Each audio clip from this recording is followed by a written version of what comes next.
गौरी पुत्र, अब मैं आपको बताऊंगा अनुशासनहीन आचरण के कारण। एक मनुष्य के किसी भी कर्म को करने के 4 मुख्य प्रेरणा स्रोत होते हैं, अर्थात इच्छा, वासना, आशा और तृष्णा। सभी नकारात्मकता की ओर बढ़ते जा रहे थे, जो सर्वथा अनुचित है, जिसके कारण मनुष्य धर्म विरुद्ध व्यवहार करने लगे, जिसका एक बहुत बड़ा उदाहरण है अयोग्य वंशजों द्वारा अपने ही परिवार के वरिष्ठ सदस्यों और योग्य राजाओं का वध कर उनके सिंहासन पर स्थित होना।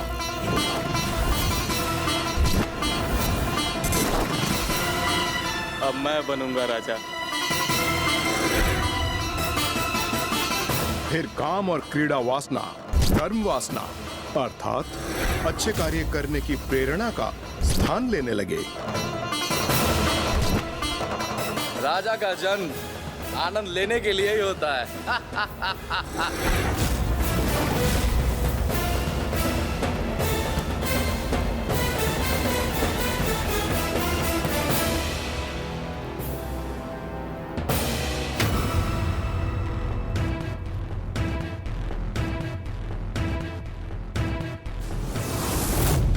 कठिन श्रम से उत्पन्न आशा का स्थान एक भ्रामक आशा के भाव ने ले लिया, जिसके अनुसार मनुष्यों के मन में यह मान्यता स्थापित हो गई कि कर्म किए बिना ही उन्हें फल प्राप्त हो जाएगा, जिसके कारण संसार में आलस्य बढ़ने लगा। मुझे मेहनत करने की क्या आवश्यकता है?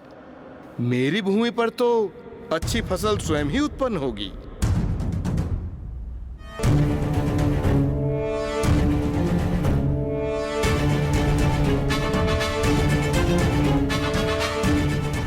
सबसे अधिक थी तृष्णा, अर्थात असीमित लालच, दूसरों को भयभीत कर उन्हें ठग कर उनका धन प्राप्त करना, जिसके कारण ऐसे उन्माद योद्धा भी उत्पन्न हुए जो अपने स्वार्थ हेतु असहाय जीवों का भी रक्त बहाने के लिए तत्पर थे। और ऐसा भूलोक में ही नहीं, पाताल लोक के साथ स्वर्ग लोक में भी होने लगा। गौरी पुत्र, मनुष्य और असुर तो अंधकारी आचरण करने ही लगे थे, किंतु अब तो देवता भी अनुशासनहीनता की सीमाएं लांघने लगे थे। नियमों का पालन और विनयशीलता के साथ अनुशासित रहना तो जैसे वो भूल ही गए थे। वायुदेव ने वायु को अपनी इच्छा अनुसार प्रवाहित होने के लिए स्वतंत्र कर दिया था।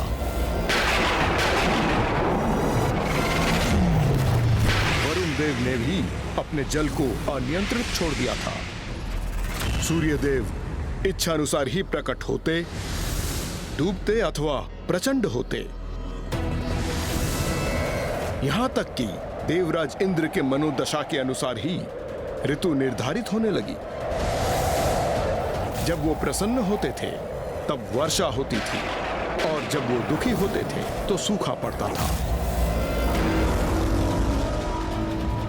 प्रभु, हमारी रक्षा कीजिए। प्रभु, हमारी सहायता कीजिए। वो और उनके सहयोगी देवता समय, नियमों और अपने दायित्वों का अनुशासन भूलकर मदिरापान और स्वर्ग के अप्सराओं के नृत्य के आनंद में डूबे रहने लगे।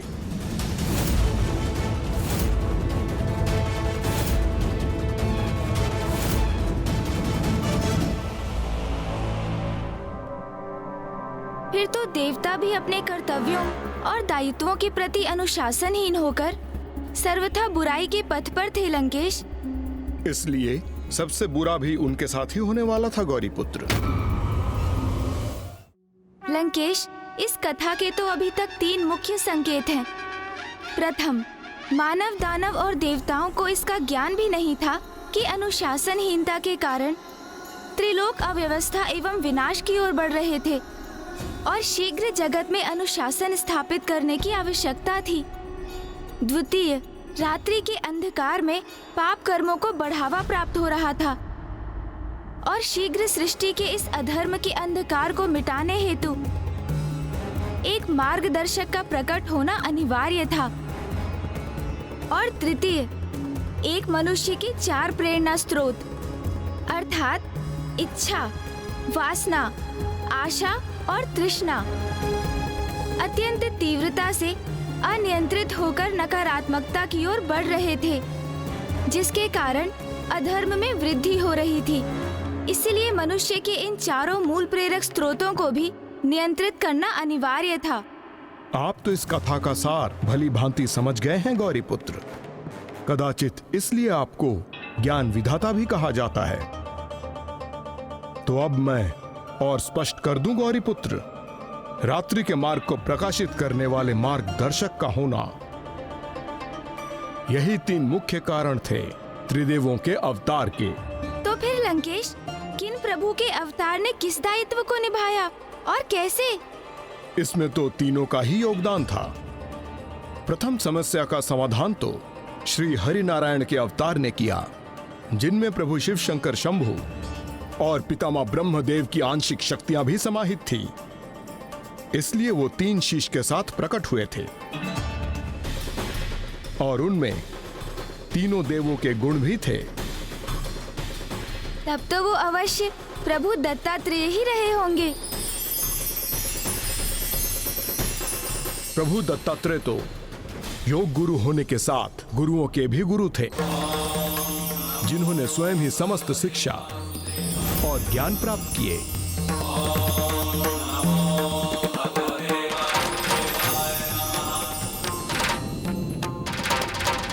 और एक ऋषि समान जीवन व्यतीत करने के साथ आदि गुरु कहलाए। जैसे जैसे उनकी आयु में वृद्धि होने लगी, प्रभु दत्तात्रेय ने जीवन के 24 सिद्धांत स्थापित किए और उन्हें पूर्ण रूप में अपने जीवन का भाग बना लिया। उन्होंने 4 प्रेरणा स्रोतों अर्थात इच्छा, वासना, आशा और तृष्णा पर भी नियंत्रण प्राप्त किया। योग गुरु होने के नाते उन्होंने संसार को भी यही सीख दी कि यदि मनुष्य स्वयं को संतुष्ट रखना सीख जाए तो वो इच्छा, वासना, आशा और तृष्णा के वश में होने के स्थान पर स्वयं उन्हें अपने वश में रखने में सक्षम हो जाता है। जो 4 श्वान प्रभु दत्तात्रेय के निकट दिखाई देते हैं, वो मनुष्य के इन्हीं 4 आंतरिक प्रेरणा स्रोतों के ही द्योतक हैं और उनके निकट गौ माता की उपस्थिति पंच तत्व एवं संतुष्टि की प्रतीक है। तो इस प्रकार प्रभु दत्तात्रेय ने अनुशासन के पथ पर आने वाली प्रथम बाधा को दूर किया। और दूसरी बाधा का निवारण किया मेरे पितामह प्रभु ब्रह्मदेव के अवतार ने।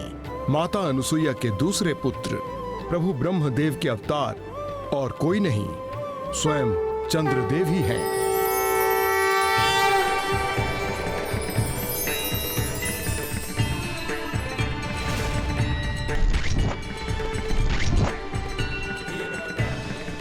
अर्थात रात्रि काल में प्रकाशित रहकर प्रभु ब्रह्मदेव ने चंद्र के रूप में रात्रि काल में होने वाले पापों को रोकने हेतु मानवता को रात्रि प्रकाश रूपी मार्गदर्शन प्रदान करना आरंभ किया।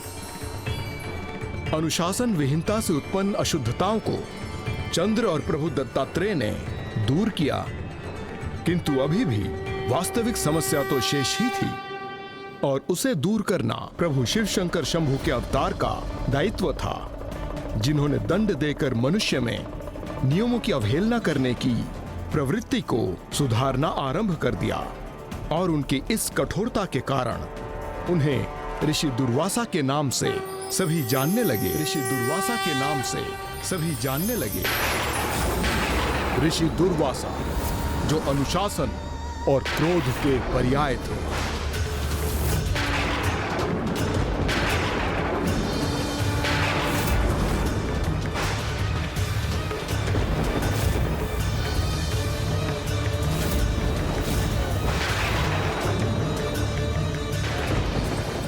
अनुशासन भंग होने पर किसी को क्षमा ना करने वाले ऋषि दुर्वासा ने तो अपनी पत्नी को भी शाप दे दिया। इतना ही नहीं, उनके क्रोध का भाजन तो एक बार देवता भी बने, जब उन्होंने स्वर्गलोक को भी श्रीहीन होने का शाप दे दिया था। संपूर्ण स्वर्गलोक श्रीहीन हो गया।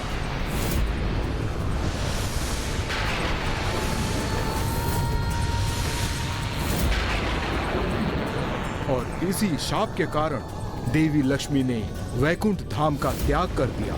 ये उन्हीं दुर्वासा ऋषि की कथा है गौरी पुत्र, जो अब मैं आपको आगे सुनाने जा रहा हूँ।